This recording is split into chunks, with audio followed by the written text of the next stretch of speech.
Compañeras y compañeros, primero felicitarlos por ahí, lo que es tener profesionales. Andamos. Tenemos una campaña extraordinariamente artesanal. En serio, en Paysandú teníamos una compañera con el celular. Ese era el equipo nuestro para las imágenes. Y corrió la compañera, que aparte es dramaturga, y hay cosas que yo creo que vamos a ganar la campaña electoral con historias, pero con historias que son reales. Esta compañera que su papá fue Miguel Mato, que es uno de los compañeros desaparecidos que todavía no tenemos los restos, la semana que viene va a hacer una obra de teatro para juntar finanzas para la campaña. Esto era común antes. Citarrosa sacó un disco para la campaña del Frente del 71, pero esto no es común ahora. Es un proceso de reconstrucción, de que quienes ayudan a transformar el mundo desde la cultura, desde la poesía, desde el canto, sientan que esa lucha está vinculada hasta otra lucha electoral y política, y a la social y sindical, y a la del mundo cooperativo, y que logremos entretejer esas batallas.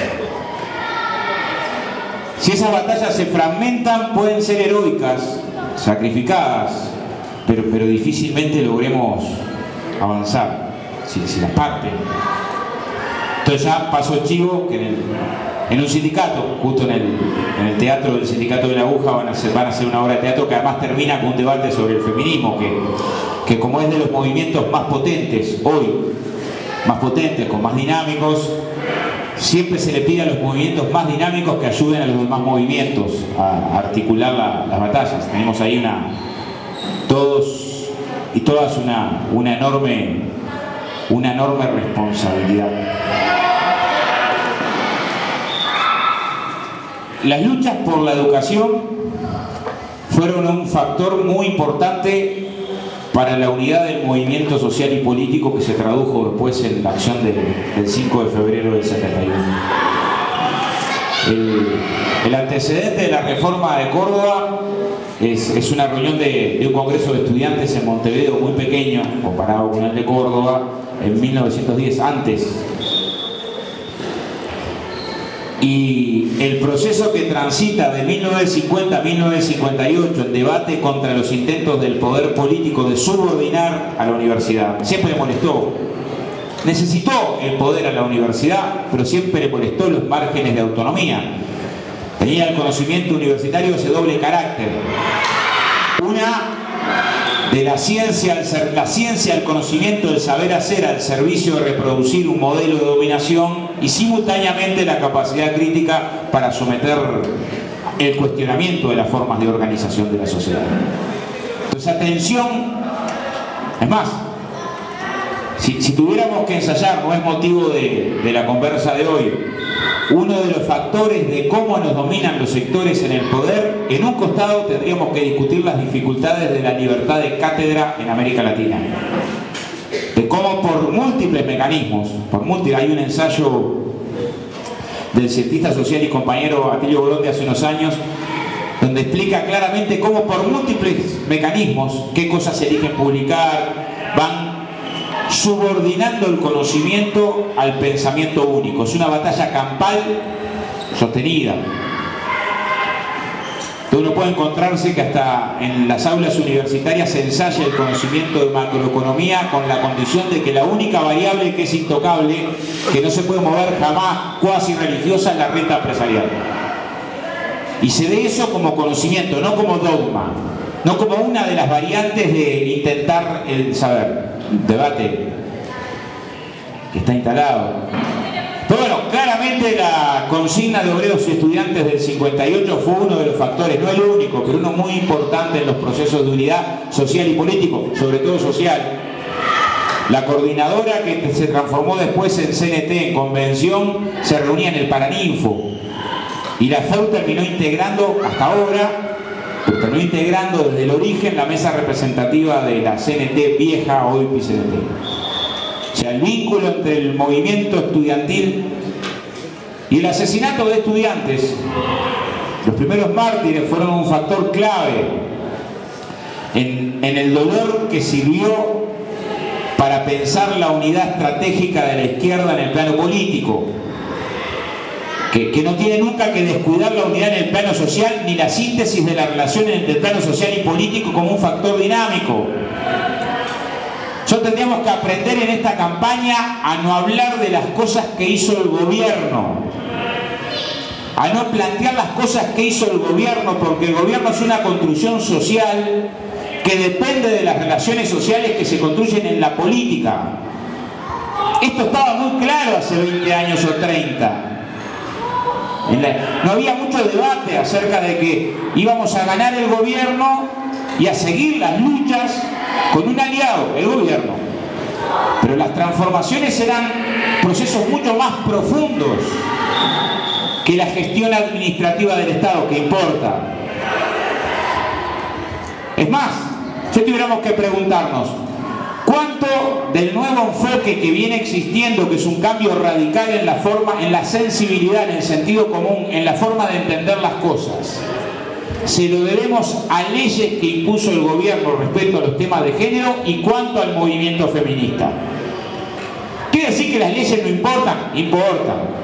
Pero claramente, si uno tiene que valorar qué es lo más importante que ha pasado desde el punto de vista de un enfoque, desde una perspectiva de derechos humanos, de las desigualdades de género sorprendente, que hace que adolescentes de 14, 15 y 16 años nos peguen un paseo en términos de la comprensión de las desigualdades de género. Y de repente gurisas te dicen, no voy nunca a ese baile porque ese baile dice mujeres gratis. Y no estoy de acuerdo. Para nosotros es lo más normal del mundo. No nos lo cuestionábamos. Mi generación, que tiene algo más de 40, no tengo 90. O sea, la relación de los cambios en términos políticos sociales es lo que queremos poner en discusión. En discusión. La queremos poner en discusión por alguna excentricidad. Es que porque queremos poner este debate conjuntamente con la campaña electoral por algún adorno, una cuestión ornamental. No. Creemos, compañeros y compañeras, que por una cuestión de sobrevivencia, no solo electoral, de sobrevivencia. A veces la vida es más fácil que cualquier reflexión teórica. Nosotros veníamos desde hace un tiempo diciendo, miren, compañeros y compañeras, como está el grado de profundización del neoliberalismo en la región, salvaje. Salvaje. O sea, esto que está pasando en Brasil, ordenando a celebrar en los cuarteles los golpes de Estado. O sea, la oposición que aplaudió a Bolsonaro está a tiempo a soltar al monstruo, a decir, a reaccionar en clave democrática, porque se puede ser de derecha neoliberal. Yo creo que el neoliberalismo es esencialmente antidemocrático, porque tiende a la brutal concentración de poder, y eso es antidemocrático aunque reserve alguna forma institucional. Y no es que no nos importen las formas institucionales.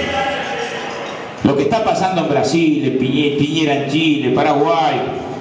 Pero compañeros y compañeras, si tuviéramos que explicarle a alguien hoy por qué decimos que hay elementos de mayor tensión, alcanza con ver el gigantesco problema que tenemos en el sistema financiero Uruguay esta semana, a partir de una decisión del imperialismo norteamericano de reventar el Bandes.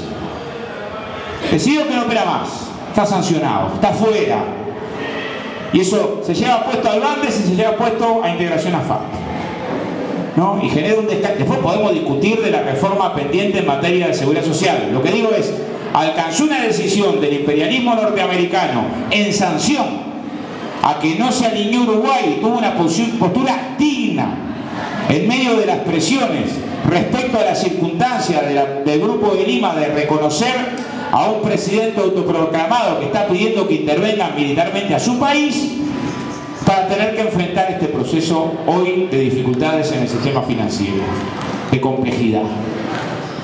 ¿Qué quiero decir, compañeras y compañeros? Nos preparamos para un proceso que va a tener esas características, o por lo menos potencialmente las va a tener. Sería muy absurdo pensar, casi ingenuo. La semana pasada estuve con los compañeros del frigorífico Pool en Cerro Largo. que están enfrentando una brutal reestructura que coincide con el momento de mayor nivel de exportación de carne del Uruguay.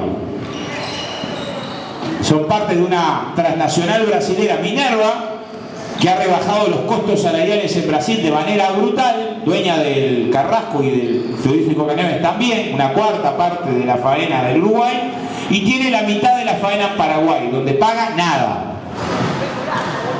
La tensión económica que el nuevo proceso político configurado en América Latina es tan dura, tan notoria, que si no ensayamos que el gobierno progresista se tiene que conquistar en ese escenario tan difícil, y solo se va a lograr si logramos ensanchar la democracia, esto es más pueblo participando en torno a las propuestas y organizándose y luchando en torno a las iniciativas políticas.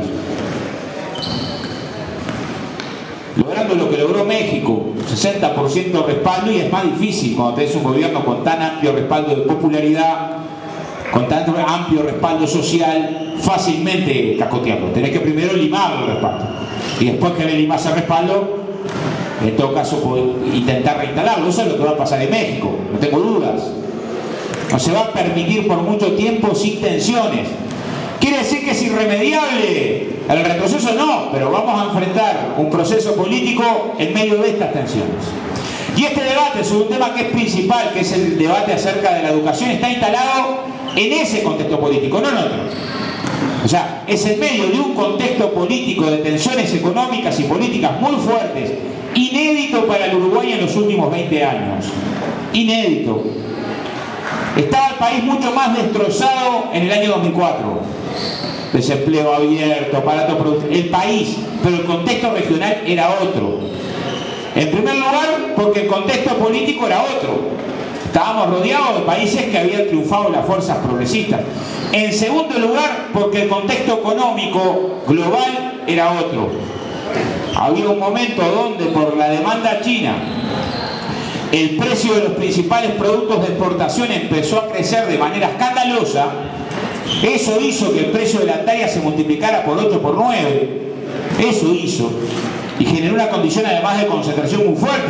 Para otro día, debate del agro. Pero ese crecimiento económico muy importante permitió que las políticas redistributivas, el reconocimiento de derechos, se generara sin tensiones radicales. Hubo tensión. Cada vez que quisimos colocar un derecho, hubo tensión. Cada vez que incrementamos la inversión pública social, tensión. Pero no se fueron a la cuchilla. Teníamos a nuestro favor un contexto regional favorable, teníamos a nuestro favor que iba creciendo viento en popa la economía, teníamos a nuestro favor, que es lo que tenemos que cuidar principalmente, que culturalmente habíamos ganado la batalla antes de ganar las elecciones. Antes de ganar las elecciones habíamos ganado la batalla de la importancia y la trascendencia de las empresas públicas para el desarrollo productivo y social del país. En centros previsivos. Antes de ganar las elecciones habíamos ganado la batalla de que precisamos un gobierno pensado desde la solidaridad y que no podíamos seguir abandonando a su suerte a cientos de miles de uruguayos que estaban en la recontra. Antes de ganar las elecciones habíamos ganado la batalla de la importancia de reconocer derechos laborales y que no podíamos seguir teniendo un gobierno cómplice a las patronales que desarticulaban. Antes de ganar las elecciones habíamos ganado esas batallas culturales en la piel de la sociedad. Y lo que tenemos que reflexionar es cuánto de esas batallas que teníamos ganadas en la piel de la sociedad las empezamos a perder. Nos empezaron a convencer de que ya no era tan importante hacerle más. Antes de ganar las elecciones teníamos claro que el enfoque sobre la seguridad tenía que ser un enfoque que atendiera simultáneamente causas y consecuencias del delito y la violencia en la sociedad y tema integral, y no quedarte reducido hablando de operativos solamente antes. Y tan importante como los factores que no dependen nuestro, ojalá dependiera nuestro el contexto de América Latina, no depende nuestro. Ojalá dependiera nuestro el precio de las materias primas, no depende nuestro. O los niveles de inversión que cayeron en toda la región en los últimos 4 años y por lo tanto tensa la piola. Y el debate, como decía una murga gurice que casi nunca llega a la liguilla, es quién paga el plato. ¿Quién va a pagar el plato? ¿El que cobra el mínimo o el que paga el mínimo? ¿Quién es el que? ¿Sobre qué lado se descargan las consecuencias de las tensiones económicas? Le preguntamos al grupo empresarial Minerva y claramente dice que es con los trabajadores. Le preguntamos a la Asociación Rural y a la Federación Rural, que abandonaron el año pasado la negociación colectiva y claramente quieren que descargue sobre los trabajadores. Le preguntamos al presidente de la Cámara de Industria, que dijo graciosamente, en vez de tener un empleado con 32, tengo 2 con 16.000 pesos y ahí contrato más gente. Nos venden una historia de que el ajuste tiene que ser social. La participación del salario en relación al producto no tuvo modificaciones en los últimos 4 años. En términos, el crecimiento del salario no creció más que lo que creció la economía. No hay una presión de los salarios diferente en términos objetivos, al contrario, está algunas décimas menor que lo que estaban en 2014. 32,9 a 32,1. Pero socialmente nos han instalado la lógica que el problema son los salarios y hay que ajustar y hay que ajustar y hay que ajustar. Y que cualquiera que plantee defensa de los salarios es un demagogo, o alguien que no entiende de economía, o alguien que no sabe ningún número de nada, o alguien, bueno, ese es Sartori. No, nadie le va a ganar el lugar ahora de medalla de oro. Increíble. Después capaz que hablamos de Sartori. Pero lo que digo es, se presenta arriba de la mesa la perspectiva de proyectos de país, de discusión de proyectos de país. Y el debate del proyecto de país para la militancia tiene que ser bastante más que la enumeración de logros que hay que hacer. Hay que hacer, no hay que regalar medio logro, medio avance en democracia. Si algo aprendimos es que en general, si descuidás la lucha por el plato de lenteja, podés ser un notable teórico, pero no vas a tener pueblo para luchar. También aprendimos que si solamente te dedicás a la lucha por el plato de lenteja, la perspectiva histórica la perdés y difícilmente puedas conducir procesos. Y entre medio de eso, táctica y estrategia. Entre medio de reivindicación y programa, la lucha política. Y la reivindicación de la política.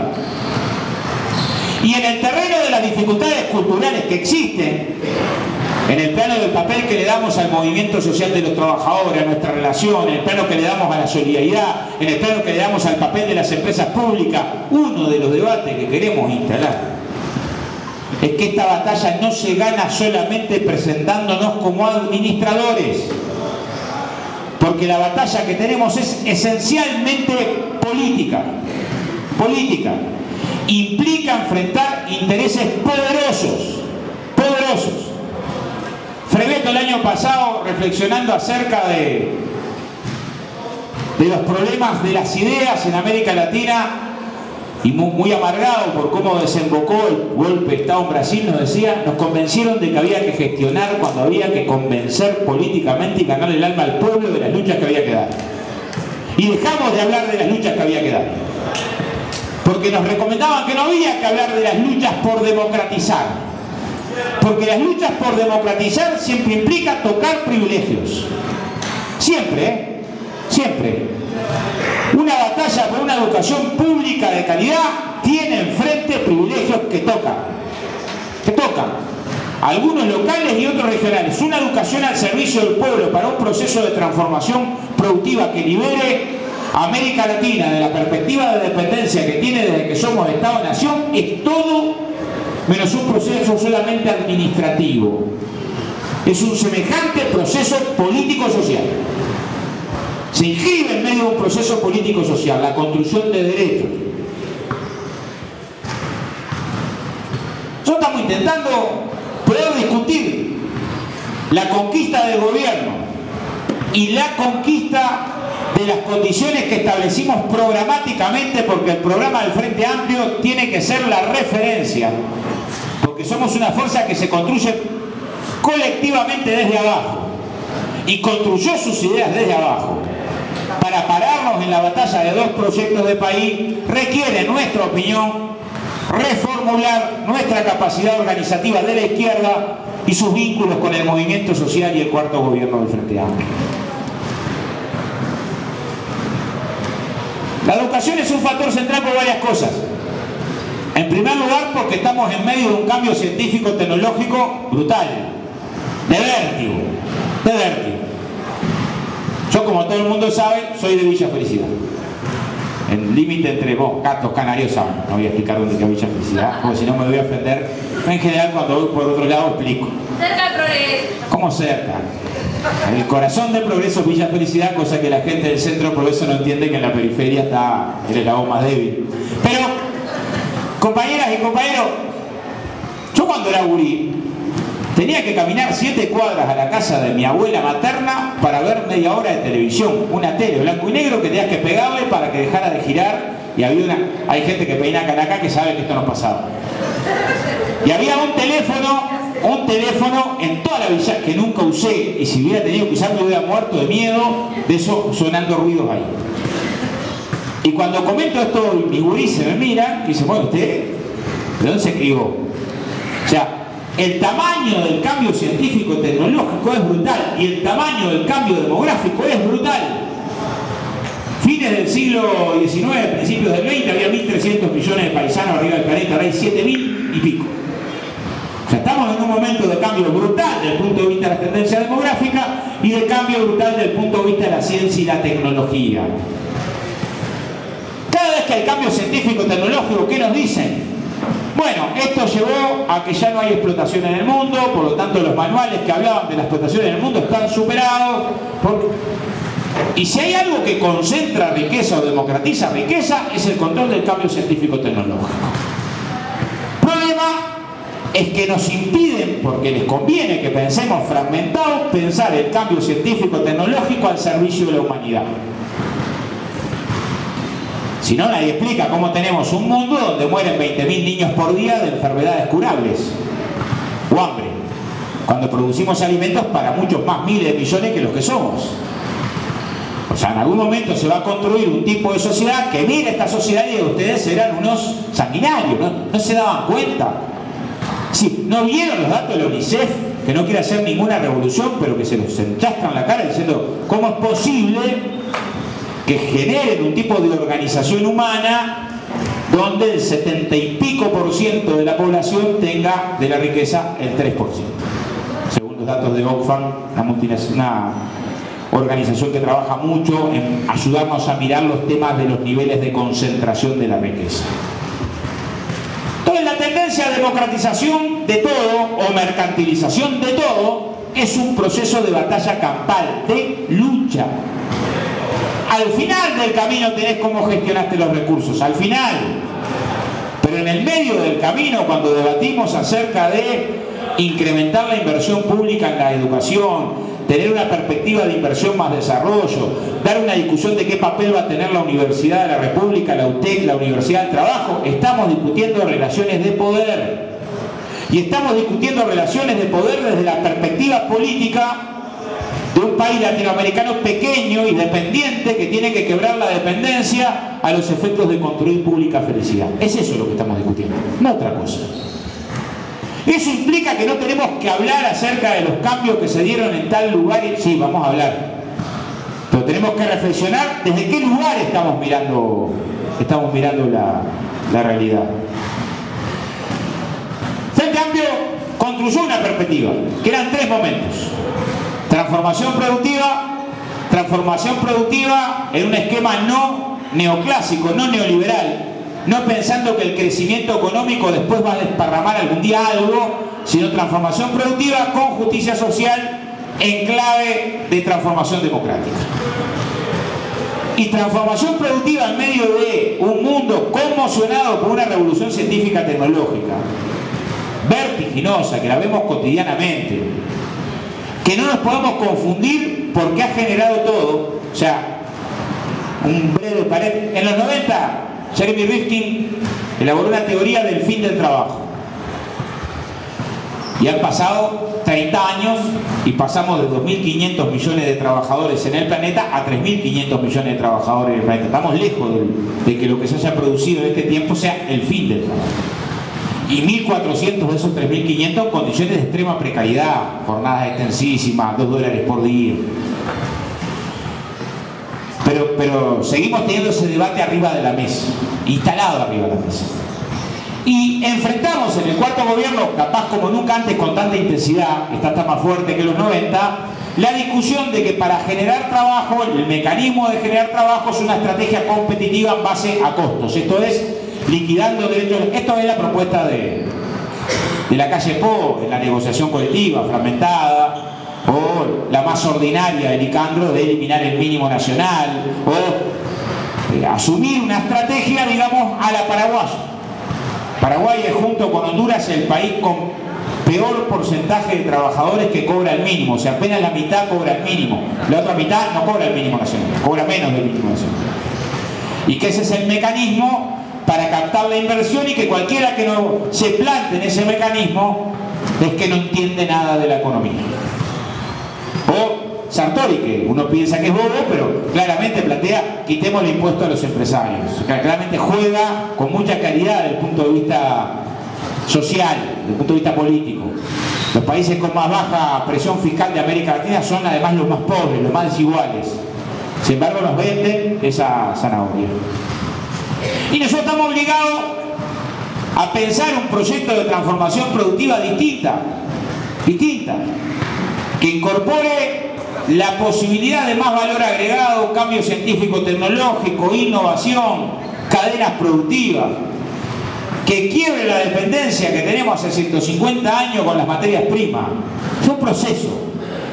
Linera lo decía con claridad cuando tenía algunos debates con algunos movimientos en Bolivia, en el sentido de: si fuimos 500 años extractivistas, no me pidas en 5 años que pueda resolver una cuestión en las relaciones económicas que tiene sentido de época, que es muy complejo. Otra cosa es no hacer nada, ¿no? El sentido nuestro tiene que ser de pensar modelos de desarrollo distintos a los que nos imponen los centros de poder. Pero estamos en medio de ese baile. Y en medio de ese baile la discusión de la educación es principal. Es principal. Y tenemos que pararnos en primer lugar en un debate acerca de qué es lo que nos ha pasado en la educación en el último tiempo, que es subjetivo.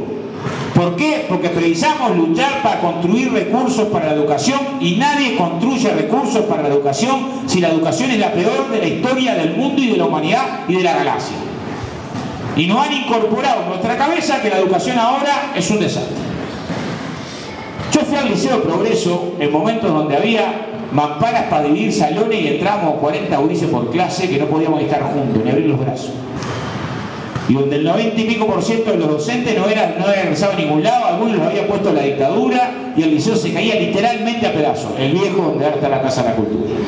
Y íbamos a ese liceo a pie o en chiva porque no había ni boleto estudiantil ni nada. Y las condiciones, bueno, en general, todas, salarial, un desastre. Sin embargo, nos han convencido que la educación ahora está peor que nunca. Incorporan ese. Ir a jardín, casi nadie iba a jardín, muy poco. De la villa, casi no recuerdo. De la villa, terminábamos la escuela, empezaba el liceo, la mitad ya ni siquiera empezaba. No es que abandonaban entre medio, ya ni siquiera arrancaban. Y del liceo llegar un escalón más arriba, no sé, mínimo, era excepcional. Pero bueno, estamos debatiendo con que nos convencen que la educación está peor que nunca. Y ahí tenemos un debate para dar, porque hemos generado condiciones democráticas importantes para la educación, que hay que poner arriba de la mesa.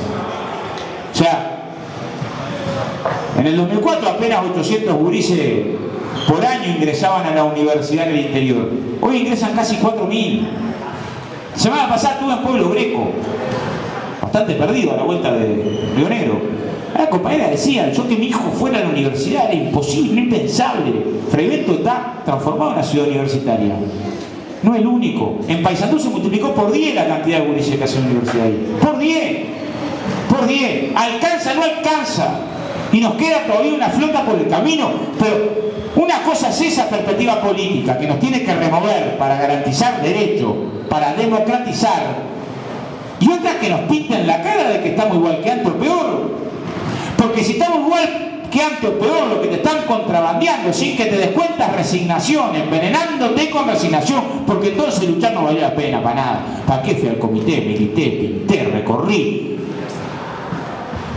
Entonces valorar la reforma no es porque nos agotemos en el reformismo. En realidad no soy convencido, tengo que confesar el pecado, que creo que en algún momento hay que pensar la economía al servicio de la humanidad. y no la humanidad al servicio de la economía. Mantengo ese paradigma. Ahora, compañeras y compañeros, valorar el avance de la reforma más chiquita implica valorar la lucha que hubo atrás. No es para aplaudir al representante que estuvo atrás del escritorio, y a veces hay que aplaudir también, porque también a veces precisamos alguna caricia al alma. Hay casi 54 o 55.000 estudiantes universitarios más que los que había. En el interior, 2/3 son primera generación de estudiantes terciarios. Según indicadores internacionales, la producción científica se duplicó. Y la brecha entre las dos...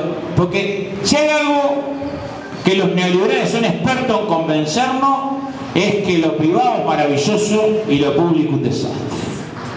Cualquier cosa pública a un desastre. Y en eso construyen hegemonía. Construyen. Salud pública, donde el 80 y pico % de los que nos atendemos en salud pública decimos que está bárbaro, pero para preguntar parece un desastre. Es una percepción, ¿no? Y conocimos la salud pública de un desastre, la del carnet de pobre, conocimos esa salud pública. Sin embargo, nos van convenciendo. Es increíble la capacidad de convencernos. La brecha entre estudiante que ingresa o egresa de la Universidad de la República, la nuestra, con las universidades privadas nunca fue tan corta como ahora. Y se duplicó la cantidad de egresados. Y en posgrado y demás se triplicó y más. Esa es la realidad de la educación. Hay algunos datos medios duros. Pero el problema es que nos cuesta discutir con el vecino y vecina los datos duros porque te dicen no aprenden nada, no enseñan nada y todavía ahora les quieren enseñar ideología de género porque los enseñan a tocarse. Y tienen miedo. Hay gente que piensa así. Y uno tiene que tratar de contener la reacción y explicar serenamente, no se enoje. Claro, increíble, ¿no? Increíble. Hay gente que está convencida que le vamos a transformar al hijo en homosexual porque son una especie de cosa loca. Y el miedo es un vehículo peligroso. Peligroso. Pero bueno, tenemos que dar esa discusión. Nunca hubo tanta gente estudiando en el Uruguay, nunca. Y nunca hubo tanta gente trabajando en el Uruguay, nunca. Sin embargo, parece que el Frente Amplio hace que la gente no estudie y se han dado. Pero hasta en las políticas de desarrollo, el MIDA ha generado que haya 6.500 personas, la mayoría mujeres, de las que estaban más en la lona, integrando cooperativas sociales y trabajando por aquí y por allá. 6.500. Y nosotros parece que no nos damos cuenta. Y 30.000 se anotan al trabajo protegido en medio de las situaciones, a carpir las plazas igual. Y dejamos que cualquier pituco de cuarta le diga a nuestro pueblo que está más embromado que son vago y pichi. Y hay una actitud política, hay cosas que nos tienen que enojar. Y hay batallas políticas que se ganan desde la piel. Y ahí ya no explicamos tanto de gráfica. Es usted muy sinvergüenza, que critica eso y su IVA al colegio peor, que está lleno de subsidios. Y que no paga esto y no paga lo otro y no paga aquello. O sea, en algún momento tenemos que pasar raya desde el punto de vista político. Con mucha amplitud, la inmensa mayoría de nuestro pueblo tenemos que convencerla. No podemos andar enojándonos con todo. Pero hay cosas que tenemos que defender con pasión, porque ser militante de izquierda es defender apasionadamente algunas cosas.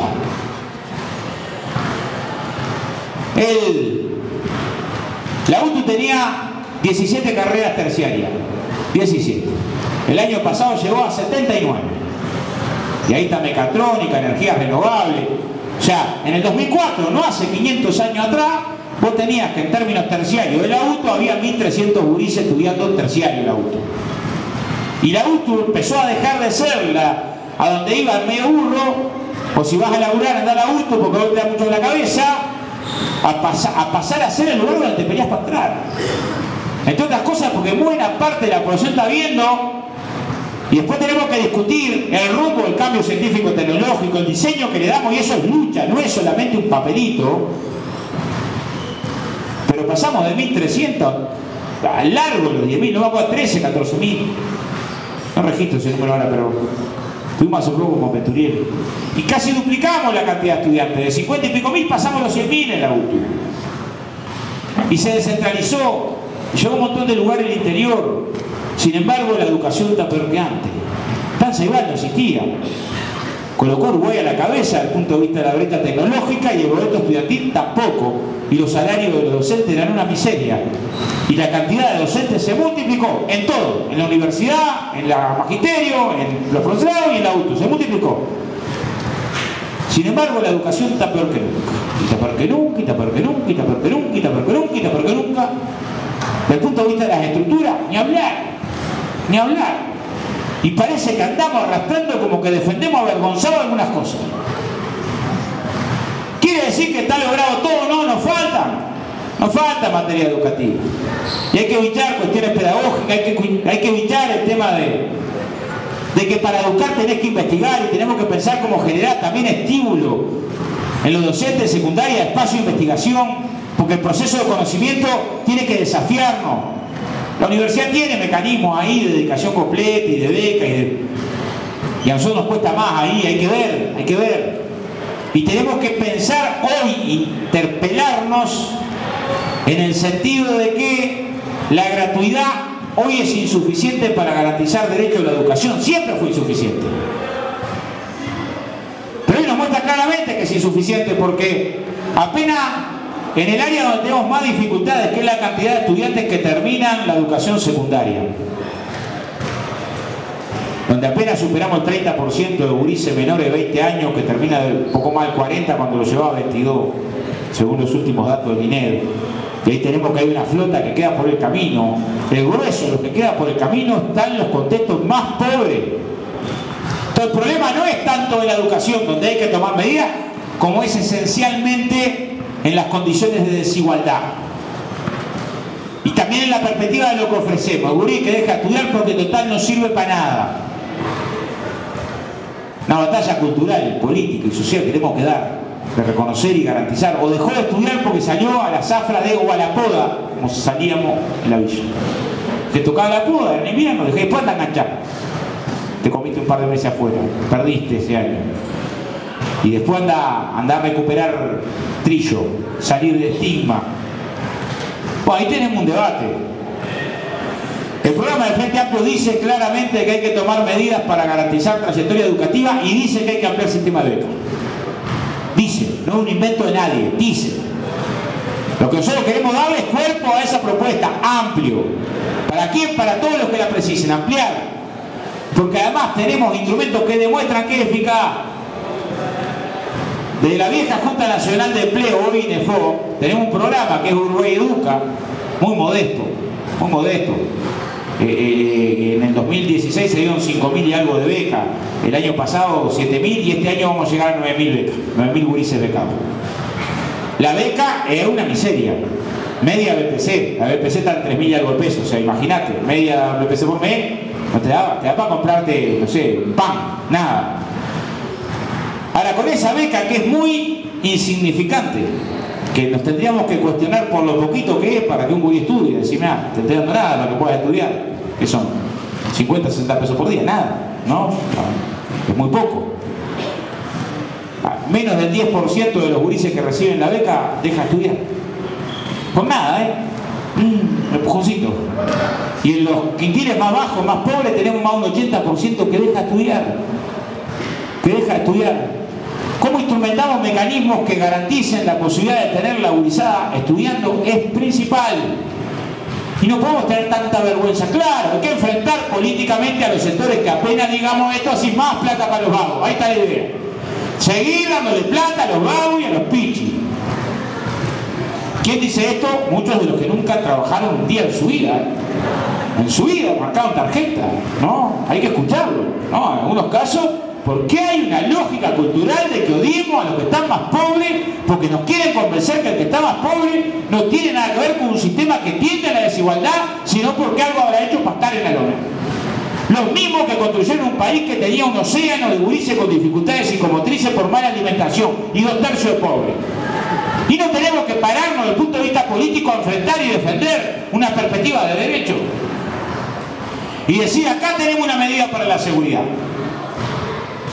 Garantizar, y cuando nos digan que no tienen nada que ver, le vamos a pedir que revisen el informe del comisionado de cárceles, donde dice que 9 de cada 10 jóvenes que están presos son gurises que no terminaron ciclo básico. Que hay una relación íntima ahí entre garantizar derecho a la educación Bueno, yo creo que ahí tenemos un desafío desde el punto de vista de la educación. Otro, en términos de desafío, es ampliar los derechos de la educación.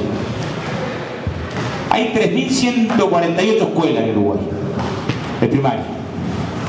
Y hay apenas 22 escuelas de arte para que los niños tengan derecho a hacer aprendizaje del arte gratuito. En Montevideo todo hay solo 2. Yo ligué que estuve viviendo cerca de una y mis gurises pudieron ir al Hugo Balso.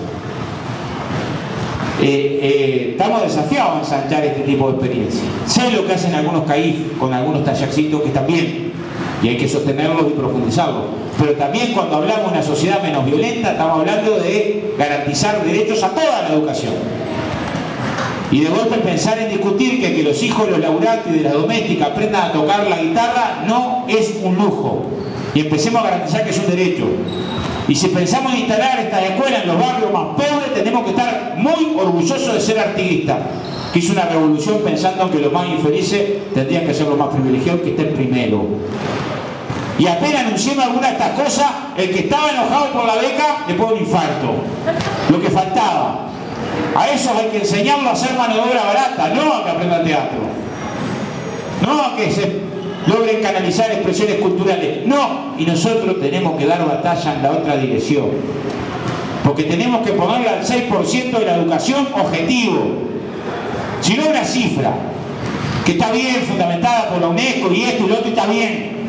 Precisamos incrementar los recursos para la educación, pero al costado de precisar incrementar los recursos tenemos que decir para qué, con qué objetivo, cuáles son las cosas que vamos a ensanchar. Un tercer desafío creo que tenemos en materia de educación y de sociedad es que no podemos seguir violando los derechos humanos de una parte de nuestros uruguayos en materia de educación. Y le seguimos violentando los derechos humanos a la población en situación de discapacidad con respecto al acceso a la educación. Duramente. Es muy crudo, a uno no le gusta pararse en ese lugar, pero organizamos la educación de forma tal de que la persona en situación de discapacidad no pueda participar del sistema educativo.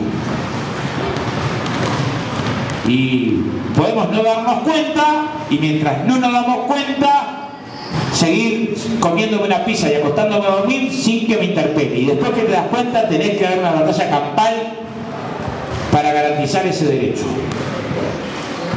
Y pensar la sociedad para todos. Las 30.000 personas sordas en Uruguay, si hubiera lengua de señas en las escuelas, tendrían una circunstancia diferente para incluirse. Y no tienen ellos la culpa que no haya. Somos nosotros que organizamos los procesos educativos pensándolo afuera. Y a veces para una persona que tiene dificultades de movilidad es un drama poder acceder a un lugar donde tiene que estudiar. No pensamos la institución educativa con accesibilidad. Y no pensamos. Bueno, una fuerza política de izquierda, miremos el programa del Frente Amplio, compañeros y compañeras. Dice el programa del Frente Amplio clarito, yo lo subrayé, quedé muy contento y lo votamos, que la discapacidad y las políticas de discapacidad tienen que ser prioridad, transversales y de punta. Entonces cuando discutamos el 6% de la educación también es porque precisamos recursos para que estos colectivos estén incluidos. Y esa tiene que ser prioridad política y ética. Y ética, por una razón mínima de humanidad, que es la de ponerse en el lugar del otro. Y cuando alguien no quiere luchar, estamos luchando por estas cuestiones que tienen que ver con la inclusión. Con la inclusión de que está más embromado tiene que estar primero. De pensarnos, de volver a reformular nuestras cabezas. Hay cambios culturales que demoran más. Ya tenemos leyes, algunas votadas que están bárbaras en el sentido de la no discriminación y el no racismo y el no machismo y el no sé qué. Y tenemos una sociedad que está muy lejos de esas leyes. ¿Cuánto de lo que tenemos, cuánto aprendemos a veces? A ustedes les pasa, a mí también, porque dice la escuela. Que ahora los programas educativos empiezan a incorporar componentes que pongan en cuestión los roles adjudicados en materia de género y nos ayudan a pensar, porque el tironeo de gurí con la túnica te ayuda a pensar, a volver a pensar cosas que a veces estaban instaladas como inmodificables.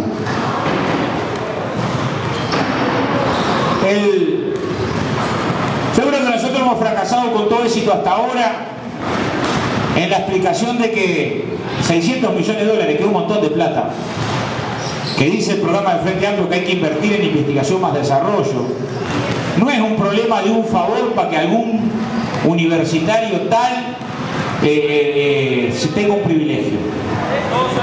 Es que el cambio en la matriz productiva, que pasa a ser central con proceso de desarrollo, y central para que ese proceso de desarrollo sea inclusivo, precisa políticas públicas más potentes. Lo que invertimos en ciencia y desarrollo es poquísimo. Y no podemos pedir resultados gigantes si lo que invertimos poco, 0,34, 0,35 del producto. Hay que triplicar eso. Y no puede ser una batalla de laudelar. Es una batalla con otro contenido popular y social. Es organizar cadenas productivas que piensen el cambio en la matriz. Cadena forestal, madera mueble, la industria de la biotecnología, la nanotecnología, de autoparte, del medicamento.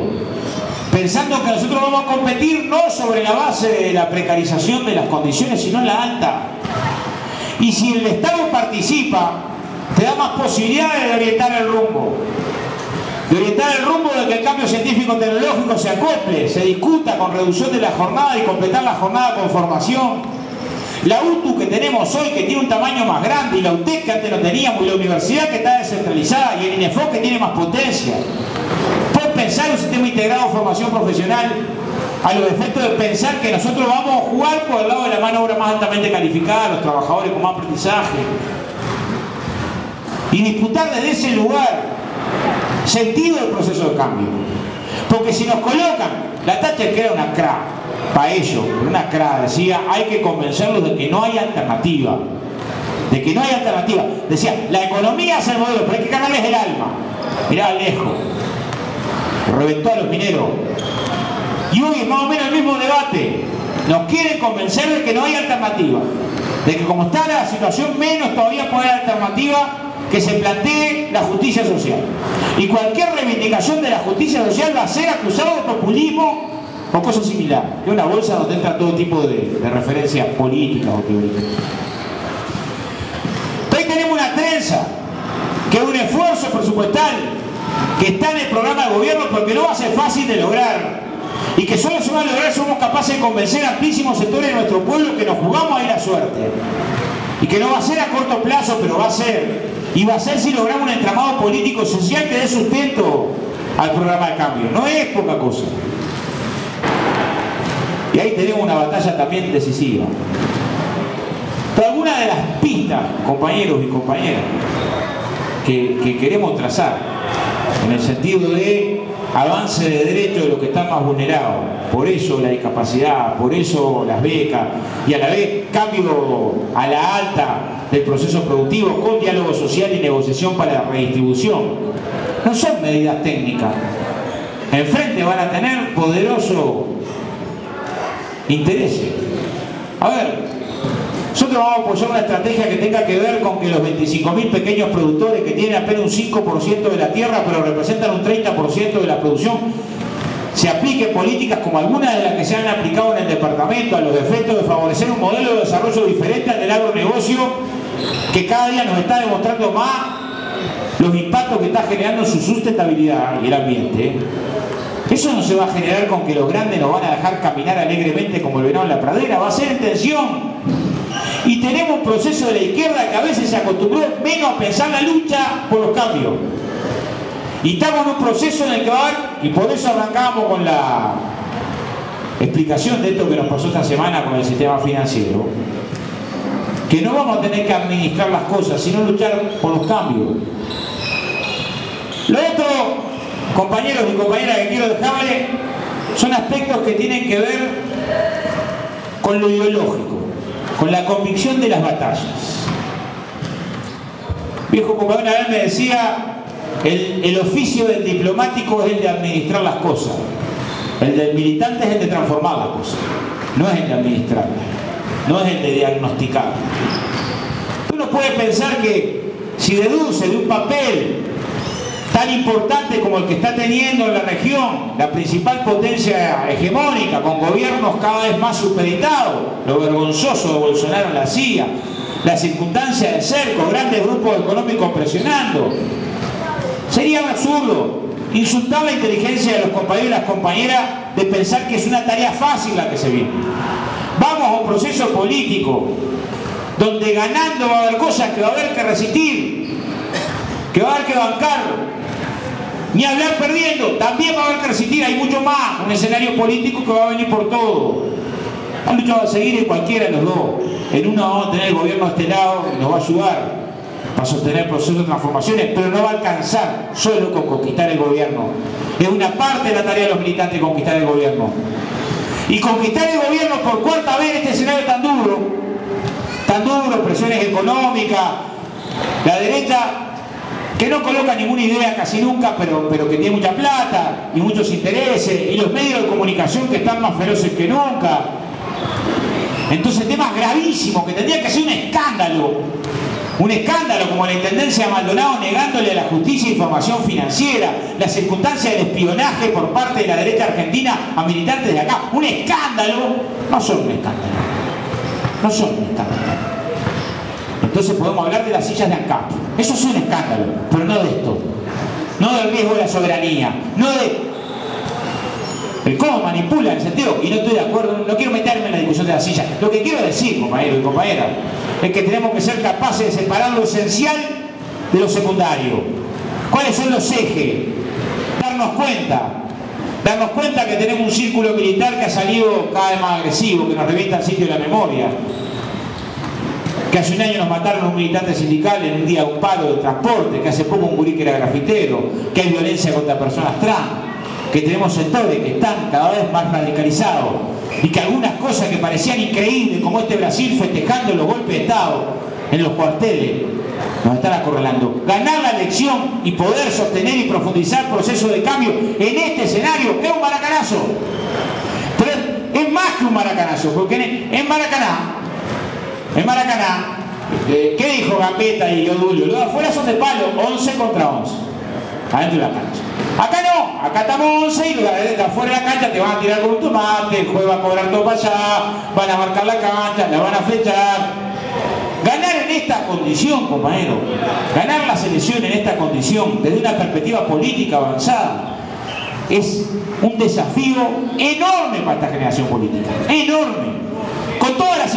¿Qué queremos contarle mañana a nuestros hijos? Nos tocó participar en la campaña en 2019, donde con todas las condiciones en contra fuimos capaces...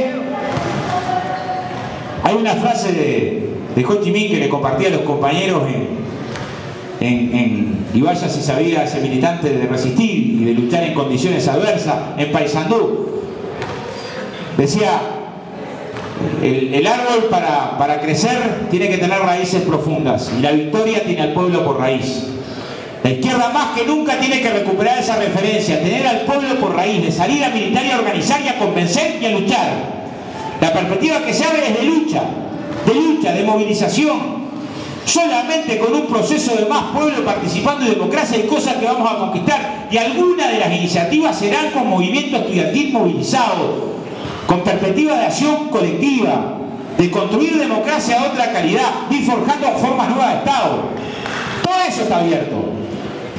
Todo lo que tenemos que abandonar es el chip que teníamos de cuando el proceso era gradual. Está tensa la jugada y la salida es para adelante. Lo que no nos puede pasar es lo que le pasó al cuarto gobierno del PT, que para calmar los mercados puso un neoliberal en economía, como Levy, que ahora está al frente del Bandes por Bolsonaro. Y era para calmar los mercados, era por un rato, era para gobernabilidad, era para... Y, como decía la Andricina, pones un perro a cuidar el asado, te comió el asado. Al poco tiempo, medidas impopulares, movimiento popular quebrado, y el poder, cuando vio al proceso político sin base social, se lo tragó. No le importó que no tuviera base jurídica el Impeachment. Están presos los que hicieron eso hoy, no le importó. Vio la posibilidad de desinstalar un proceso progresista aún tímido, pero que era un estorbo para el ajuste salvaje que están aplicando. En Uruguay vamos a plebiscitarnos contra un ajuste salvaje en lo político electoral, pero simultáneamente en lo metodológico tenemos que ser capaces de organizar el tamaño del pueblo suficiente para que lleve adelante el cuarto programa de gobierno, porque va a precisar de mucho respaldo popular. En esa orientación estamos tratando de trabajar. ¿Para qué? Porque somos mejores que otros compañeros del frente, no.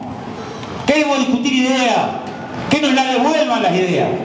y capaz que vienen mejoradas, pero pensemos en discusión de estrategia. No hagamos que los eslóganes, los jingles, los asesores y los marketing nos quiten de arriba de la mesa lo que es la causa de la militancia de izquierda, luchar por su pueblo. Estamos convocando a eso, compañeros y compañeras, a luchar por nuestro pueblo. Que viva el Frente Amplio. Salud.